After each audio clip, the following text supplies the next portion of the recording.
Hey everyone, welcome back. Ready for another deep dive? Today we're tackling something we all experience every single day. Gravity. Yeah, that thing that keeps us from floating off into space. Exactly.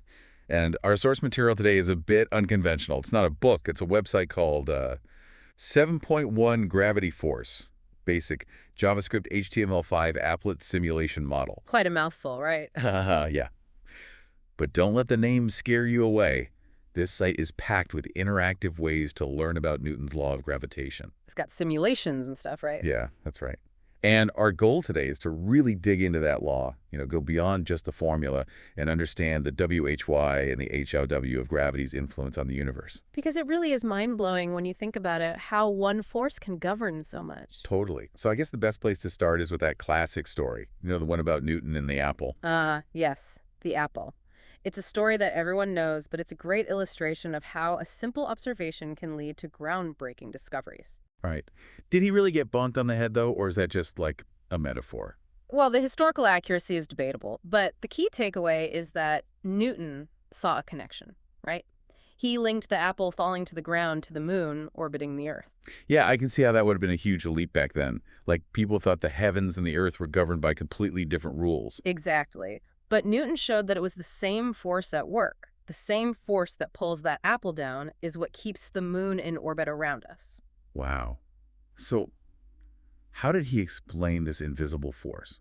Let's dive into the math a bit, shall we? Now, I'm not a physicist, but even I can see that the formula for gravity, it looks kind of intimidating. Haha. Yeah, it can be a bit daunting at first glance, but it's not as complicated as it seems once you break it down. So break it down for us. Where do we even begin? Well, the formula is all about how the force of gravity between two objects depends on two things: their masses and the distance between them. It uses this idea of point masses to simplify things. Point masses. Oh, hey, hold on. The Earth isn't a point, right? It's, big and round. You're right, the Earth isn't a tiny dot. But the idea is to simplify things for the calculations. Think of it like this. We're taking all the mass of an object, like the Earth, and imagining it all squished into a single point at its center. Okay, so it's like a theoretical thing to make the math easier. Exactly. It's a model. It's not perfect, but it gives us a way to work with these concepts. Gotcha. So more mass means a stronger gravitational pull. What about distance? How does that come into play? Distance is huge. Literally, that's where this thing called the inverse square law comes in. Uh-oh, more jargon. What's that all about? Basically, it means as objects get further apart, the force of gravity between them weakens Yeah. and fast. Think of it like a magnet. Hold it close to something metal and the pull is strong. Move it away and the pull weakens, right? Yeah, I get that. So like with my phone signal, the further I am from the cell tower, the weaker the signal gets. Perfect analogy. It's the same principle at work. If you double the distance between two objects, the gravitational force between them becomes 4 times weaker. Wow, so distance really does matter a lot. Oh, absolutely. It's not just a gradual decrease. It's a rapid drop-off. Okay, starting to wrap my head around this. You mentioned earlier that this website has simulations, right? I'm imagining that's got to be helpful in visualizing all this. Oh, definitely. It's Yeah. way more engaging than just staring at equations, that's for sure. So with this simulation, can you actually see how changing mass and distance affects gravity? You can. The simulation lets you play around with two masses on the screen, make them bigger or smaller, change the distance between them, and see what happens to the force. That sounds pretty cool. Like a little mini universe right on your computer. It is. It's a great way to get a hands-on feel for how gravity works. Sounds like I need to check that out later. You definitely should. But even beyond the basics, our source material hints at some more advanced stuff too, like this concept of a gravitational field. Okay, now we're getting into Star Trek territory. What's a gravitational field? Is it like an invisible force field around every object? Kind of. Think of it this way. Instead of just thinking about gravity as a force between two objects, imagine that each object creates this area of influence around it. That's its gravitational field. Okay, I think I'm following. And the strength of that field depends on the object's mass and distance. Exactly. Just like with the force itself. The closer you are to a massive object, the stronger its gravitational field. So is that why we feel a certain pull towards the Earth? Because of the strength of its field? You got it. Yeah. The strength of Earth's gravitational field determines how fast objects accelerate towards it. That's interesting. So Yeah. there's more to this field than just making things fall down. Oh, yeah, there's a whole lot more to it. It affects everything from ocean tides to how satellites stay in orbit. Wow, gravity's a lot more complex than I thought. Yeah. And speaking of things that are more complex than they seem, I remember the website also talked about how even scientists get some things wrong about gravity. Oh, yeah, there are some classic misconceptions that trip people up. Well, let's bust some myths then. What are some of the things people often get wrong about gravity? Well, one of the most common ones is thinking that you need a constant force to keep something moving at a constant speed. Really? Uh, But, like, to keep a car moving, you have to keep your foot on the gas, right? That's true in a car because there's friction and air resistance working against you. But think about it this way. Once you're cruising on the highway at a steady speed, you're not constantly pushing down on the gas pedal, you're just maintaining the speed. Yeah, that's true. So, is that like how things move in space? It is. Remember Newton's first law of motion? An object in motion stays in motion at a constant speed unless acted upon by a force. We call this resistance to change in motion, inertia. So, like, an object in space, like a satellite, doesn't need a constant push to stay up there. It just keeps going because of inertia. Precisely. It's like it's coasting along, with its inertia balancing out the pull of Earth's gravity. I like that, coasting. Mm. So, is inertia like an object's internal stubbornness? Like, it just wants to keep doing what it's doing? That's a great way to think about it. And that applies to objects at rest, too. They want to stay at rest unless a force acts on them. This makes me think about another misconception. You know, the one about heavier things falling faster. I remember as a kid, I dropped a feather and a rock, and the rock totally hit the ground first. Yeah, that's a classic experiment. Yeah. But here's the thing. That only happens because of air resistance. In a vacuum, a feather and a rock would fall at the exact same rate. Wait, are you serious? But doesn't a heavier object have a stronger gravitational pull? It does. But it also has more mass, which means it has more inertia, more resistance to change in motion. So while the gravitational force on it is S greater, it also takes more force to get it moving. So those two things, like, cancel each other out. They do. That's why all objects, regardless of mass, fall at the same rate in a vacuum. There's actually a famous video of astronauts on the moon dropping a hammer and a feather, and they landed at the same time. Whoa, that's mind-blowing. So Galileo was right all along. He was.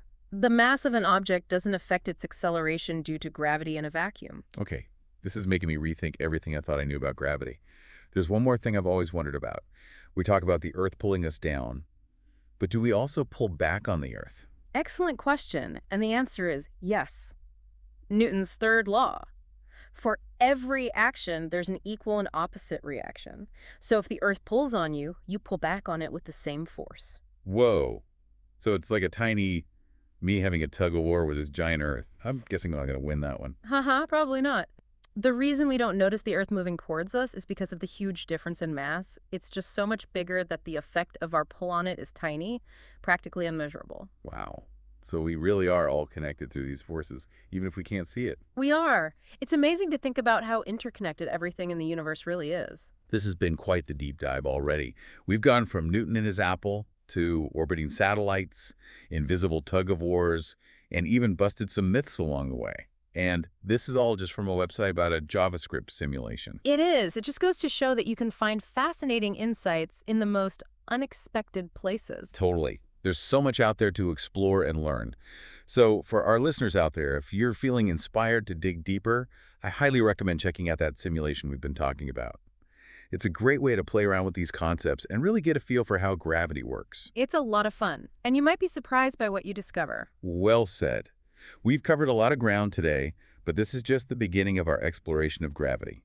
Stay tuned. We'll be back soon with more on this incredible force that shapes our universe.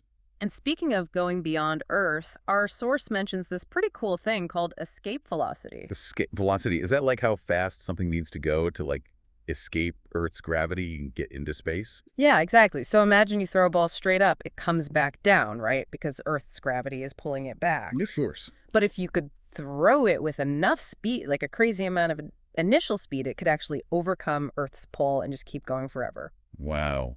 So that's escape velocity. Yep.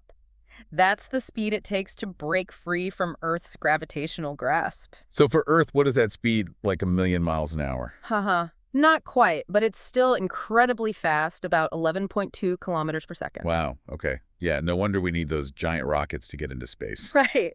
They got to reach that critical speed to escape Earth's pull and launch things into space, satellites, probes, even people to the moon. It's amazing that we can even do that. It is. And it all comes back to understanding these basic principles of gravity. The same force that makes an apple fall is what we have to overcome to explore the cosmos. This has been such an eye-opening deep dive. I mean, we've learned so much about gravity, from Newton's apple to escaping Earth's pull, and even busted some myths along the way. Yeah, it's amazing how much we were able to unpack just from that one website. Seriously, who knew a website about a JavaScript simulation could be so insightful? Right. It just shows that you can find learning opportunities in the most unexpected places. So to our listeners out there, if you want to explore these ideas further, I definitely recommend checking out that simulation we talked about. Yeah, it's a great way to get a more hands-on understanding of how gravity works. You can play around with different scenarios and see how changing things like mass and distance affect the force. Plus, it's just fun to tinker around with, create your own little mini universe. Exactly. And remember, this is just the tip of the iceberg when it comes to gravity. There's always more to learn and discover. Absolutely. The universe is full of mysteries and wonders just waiting to be uncovered. Well said. So keep those brains gravity-fied, and until next time, keep exploring. It's amazing to think that, just an apple falling from a tree, Yeah. could lead to these huge discoveries about how the universe works. Yeah, it really shows how science works, right? It Yeah. all starts with observation, being curious, and then connecting the dots, sometimes in ways you'd never expect. Totally. Like, who knew that studying falling objects would help us, launch rockets and stuff into space? All right. Makes you wonder, what other everyday things might hold the key to, even bigger mysteries out there? Yeah. What else are we missing? Are there other things scientists are still trying to figure out about gravity? Oh, definitely. One of the big ones is this quest to unify gravity with, all the other fundamental forces of nature. You've got electromagnetism, the strong nuclear force, the weak nuclear force. Okay, you're losing me a bit there. Uh-huh, sorry. Basically, right now, we have different theories to describe each of those forces. But physicists think there should be one, elegant theory that explains them all. So it's like finding this, common thread that connects everything in the universe. Exactly, a sort of theory of everything. But that's where things get really tricky. Einstein's theory of general relativity, it describes gravity really well on large scales, like for planets and galaxies and all that. But it doesn't quite work with quantum mechanics, which is all about the super tiny stuff, like atoms and particles. Okay, way over my head. But, it's cool to know there's still so much more to figure out about gravity, even though it seems so basic. Absolutely. And who knows, maybe one of our listeners out there will be the one to make the next big breakthrough. Yeah, maybe one of you will crack the code on quantum gravity or something. Or figure out how to, use gravity for interstellar travel. That would be cool. Yeah. So even a deep dive into something as familiar as gravity can, spark the imagination and lead to all sorts of possibilities. Exactly. That's what we hope you take away from this, a renewed curiosity about the universe and, just a desire to keep exploring and asking questions. We've covered a lot today, huh? From the basics of Newton's law to gravitational fields and escaping Earth's pull. I feel like my brain is full. And we debunked some common myths too. Hopefully everyone out there has a better understanding of how this force affects us all, every single day. It's been an incredible journey. Thanks to everyone for joining us on this deep dive into the world of gravity. We hope you're inspired to keep looking up at the stars and wondering about what's out there. And hey, if you want to learn more, be sure to check out that simulation we talked about. It's a fun way to play around with these concepts and, really get a feel for how gravity works. Keep those brains gravity-fied. There's a whole universe out there waiting to be explored. And we'll be back soon with another deep dive. Until then, happy exploring.